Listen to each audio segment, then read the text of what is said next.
Alors j'avoue que ce sujet, il est incroyable.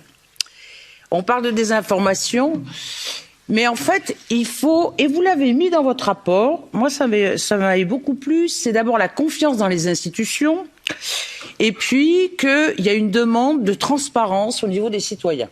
Bon. La confiance dans les institutions, ça a été un élément très important.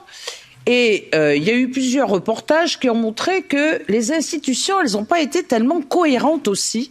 Moi, je prends l'exemple de la France, hein, où au début, on nous disait que les masques servaient à rien. Après, il fallait prendre des masques. Et ça entretient aussi chez les gens une méfiance. Et quand il y a méfiance, eh bien, les gens cherchent. Et puis, la deuxième chose qui a été très importante, c'est la crédibilité. Et là, on avait beaucoup d'experts, qu'ils soient médecins ou chercheurs, et qui avaient des liens d'intérêt avec les laboratoires pharmaceutiques. Alors ça adoube en quelque sorte la méfiance. Alors moi, je voulais vous prendre quelques exemples. Quand on a vu les Twitter Files, puisque maintenant ça a changé de propriétaire, Elon Musk a voulu tout sortir, et notamment des mails qui ont montré que les laboratoires pharmaceutiques et certains gouvernements ont poussé à éliminer des tweets, dont des tweets qui posaient des questions sur l'accès libre au niveau des technologies du Covid, pour que les vaccins soient un bien commun, qui promouvaient en fait l'accélération du développement des vaccins dans les pays en voie de développement. Eh bien ça, on enlevait. Quand il y avait des critiques sur les laboratoires pharmaceutiques, on enlevait. Quand il y avait des critiques sur les vaccins, moi je suis agrégée en biologie. Alors vous voyez que l'ARN messager, c'est un monde que je connais. Eh bien moi j'avais aussi des critiques.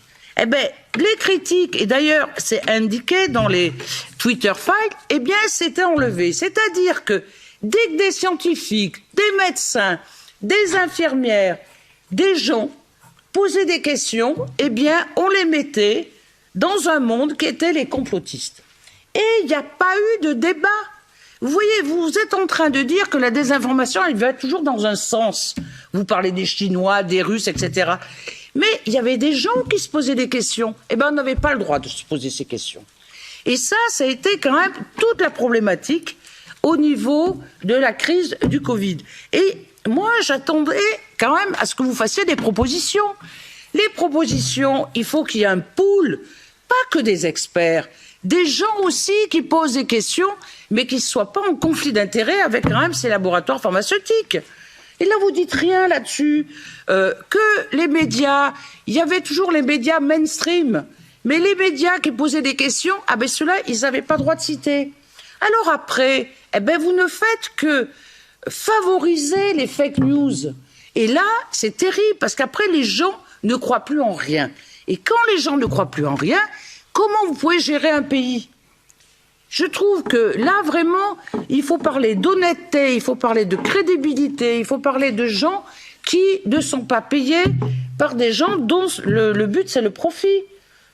Je trouve que vous n'êtes pas assez critique par rapport à ce qui s'est passé dans l'histoire. Parce qu'il y a eu quand même aussi la grippe H1N1, dont on aurait pu tirer des enseignements. Alors, moi j'avais une question à vous poser pour savoir si on est dans le monde de la désinformation, de la mésinformation, du mensonge d'État. Où est-ce qu'on est?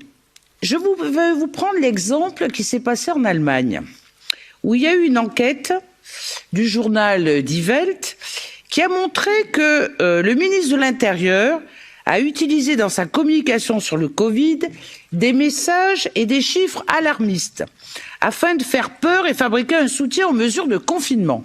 Alors qu'est-ce qu'il a fait? Eh ben, il est allé voir des chercheurs en disant essayez de m'établir le pire scénario.